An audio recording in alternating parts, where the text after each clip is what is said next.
Under the Medicaid system in Medi-Cal in California, there are no copies of any billings that go to the consumer or to the family when their family member is in, or the consumer is in the long-term care facility.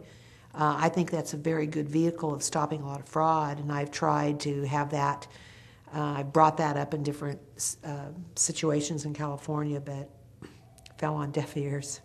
But I think that's a good way of cutting out the fraud, is letting the family members know what is being billed to the system on a monthly basis for the care and treatment of this patient.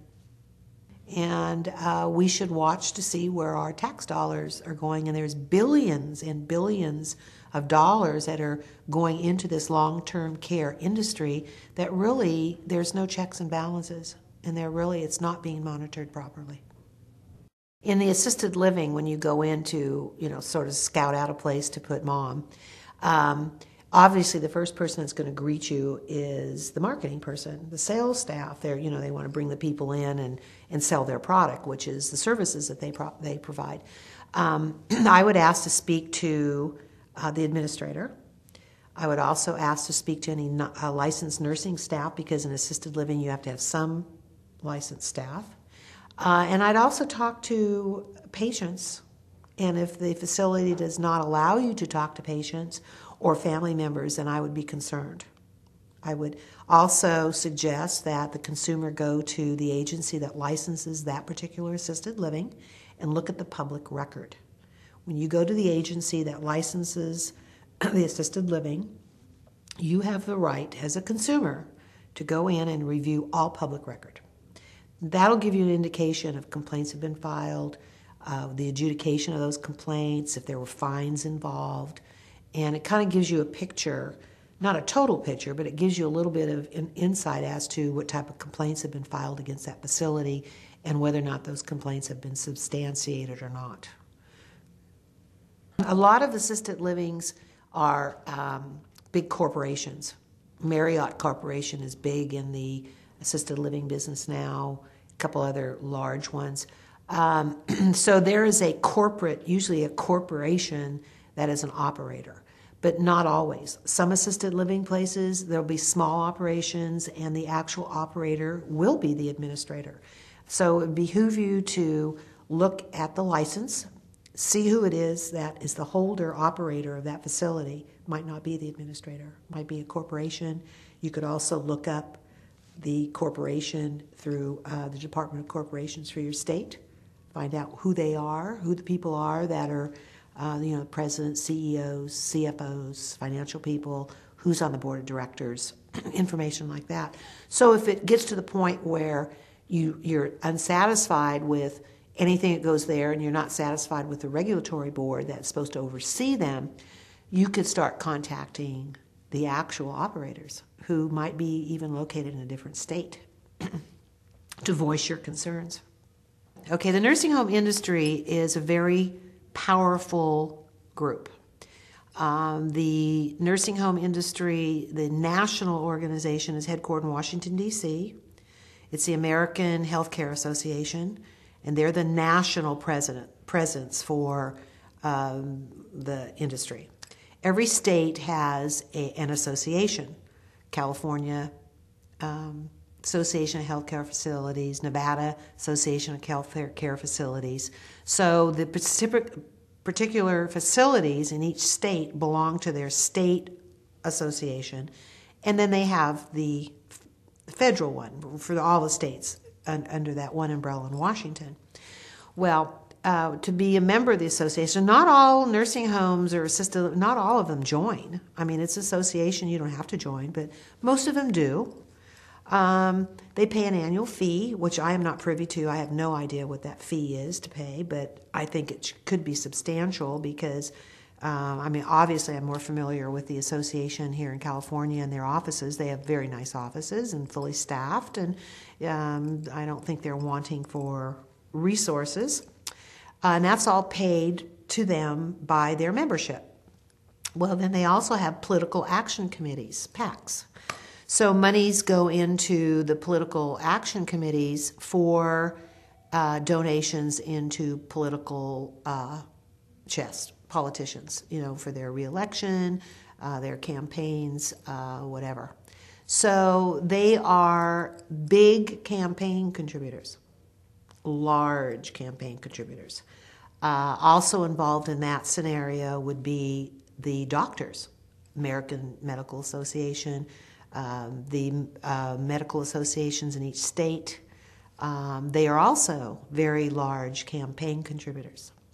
There's another element of the pharmaceutical industry that also makes a substantial amount of money in their providing medications to nursing homes, long-term care settings. So, it behooves them also to make sure that they are good campaign contributors. So the pharmaceutical industry is also involved in this. The nursing associations are political campaign contributors as well. So you've got this industry that is making a lot of money. 87% of it is from federal and state tax dollars, Medicare, again, Medicare, Medicaid, Medi-Cal. So it's sort of a very odd business because most of the funds that these operators get is from federal or state funds, and then they turn around and give that money to the politicians. And, you don't have to be a rocket scientist to figure out who's going to get protected. And it's not the little guy, it's whoever pays the most. And believe me, there's a lot of campaign dollars that are going to the nursing home, from the nursing home industry and all the elements that are involved in that industry that are going into the war chests of politicians. The industry also, has lobbyists on retainers. And so the lobbyists that go in and lobby for, all of their clients, there's a lot of money there. So they also have that element of lobbyists that they hire. They also have general counsel. So they also have,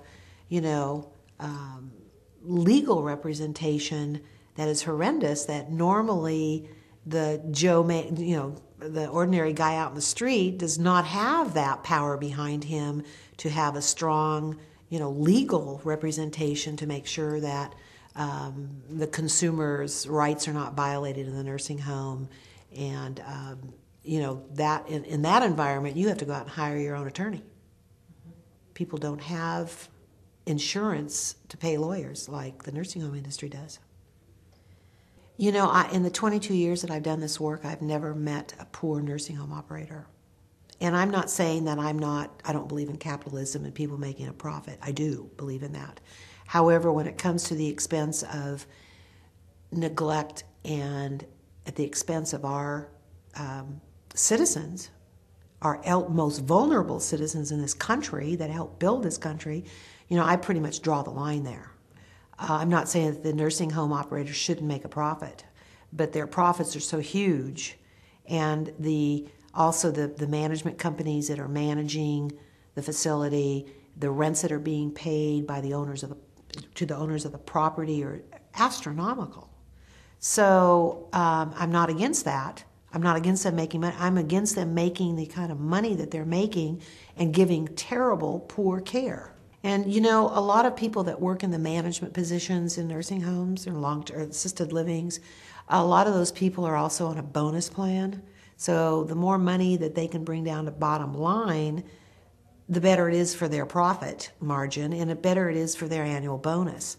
And again, I don't want anybody to think that I don't believe in making profits and rewarding people financially for a good job. What I object to is that these people they're cutting cost for patient care and getting bonuses for that when there's no care there. And if the care was being given and people weren't dying from bed sores, malnutrition, blood poisoning, etc., then I wouldn't be sitting here today. Because nobody would care if the operators were making a lot of money as long as they were giving good care to the consumer, and that's not what's happening. In the assisted care environment, you're licensed through Department of Health Services. The Department of Health Services also is empowered to monitor them to make sure that that assisted living facility is abiding by federal and state mandated regulations. So you've got the same agency that licenses, monitors. The overseer of the Department of Health Services is at the Health and Welfare Agency at the higher level. That's where they regulate at that level.